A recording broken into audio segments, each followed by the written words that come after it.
Fa innal uqula muttarratun ila qabulil haq. Akal ini pasti dipaksa untuk menerima kebenaran. Kayak saya berkali-kali ditanya sama seorang kiai, kenapa sih Gus masalah la ilaha illallah kok sampai Nabi ngendikan wa in zana wa in saraka. Siapapun yang melafadzkan la ilaha illallah Muhammadur Rasulullah, itu suatu saat pasti masuk surga. Meskipun dia pernah zina, pernah maling. Itu jelas teks hadis di Bukhari, di Muslim, wa in zana wa in saraka. Meskipun zina dan ini bukan berarti Nabi melegalkan perzinahan, enggak, ma'adzallah, enggak akan terjadi. Nabi melegalkan perzinahan. Tapi Nabi ingin ngendikan begini.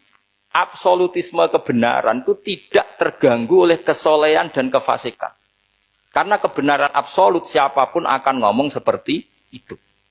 Saya berkali-kali nyontohkan, Rektor Al-Azhar akan bilang 1 tambah 1, 2. Klonte ya bilang 2, koruptor ya bilang 2, KPK ya bilang 2, 01 ya bilang 2, 02 ya bilang 2. Karena absolutisme kebenaran.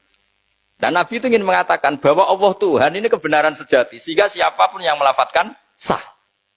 Jika orang yang kafir 70 tahun sekali melafadzkan syahadat, sah. Tidak usah begini.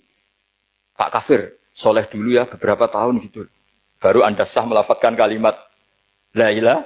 Tidak ada seperti itu. Semua ulama ijma. Orang kafir 70 tahun melafadzkan la ilaha illallah sekali, langsung menjadi Muslim. Kenapa sah? Kebenaran absolut tidak bersyarat kesolehan maupun kefasikan. Ya kayak tadi, orang bilang 1 tambah 1 harus profesor apa anak TK boleh. Jangan mentang-mentang profesor, doktor, rektor, UGM, atau UI. Tadi anak kecil bilang berapa 1 tambah 1, 2. Sudah aku tak bilang 4. Tidak bisa. Kebenaran absolut itu orang akan sepak. Nah, Quran itu termasuk kebenarannya absolut. Maka harusnya siapapun bisa memahami Quran. Termasuk orang yang sebelum Islam. Sekarang saya tanya ke sampean, ketika Umar masuk Islam karena dengar Quran, itu dulu dengarnya apa dulu Islamnya? Dulu dengarnya, dan dia paham. Wa ma huwa min kalamil basar, ini tidak mungkin omongan manusia seindah ini. Karena mudah difahami Quran. Nah sekarang enggak, karena ada sistem akademik. Itu terus orang macam-macam urutannya. Jadi repot sekarang. Kalau kata tafsir At-Tabari lebih ekstrim lagi. Idla yuqalu masalan ifham bima la aqlala. Jadi orang-orang kafir ini kan, orang-orang kafir Mekah ini kan Rasulullah jadi nabi ini kan semua orang masih kafir. Enggak ada mahasiswa UI, enggak ada orang NU, enggak ada orang Muhammadiyah. Semuanya orang kafir, semuanya masih kafir. Terus Nabi membawa Quran, maka khitab pertama itu bukan ya ayyuhan nahdiyun, ya ayyuhal muhammadiyun. Khitab pertama qul ya ayyuhal kafirun, karena pendengarnya semuanya kafir. Dan itu mereka paham. Tapi nanti soal hidayat nomor 2. Tapi mereka itu yang jelas paham. Sehingga banyak orang kafir yang menjadi muslim karena mendengar Al-Quran. Jadi ini penting diketahui. Karena kebenaran itu milik siapa saja dan akan mudah difahami. Kayak tadi. Kalau 1 tambah 1, 2 itu rektor ya bilang 2, anak TK ya bilang 2, musuh kamu ya bilang 2.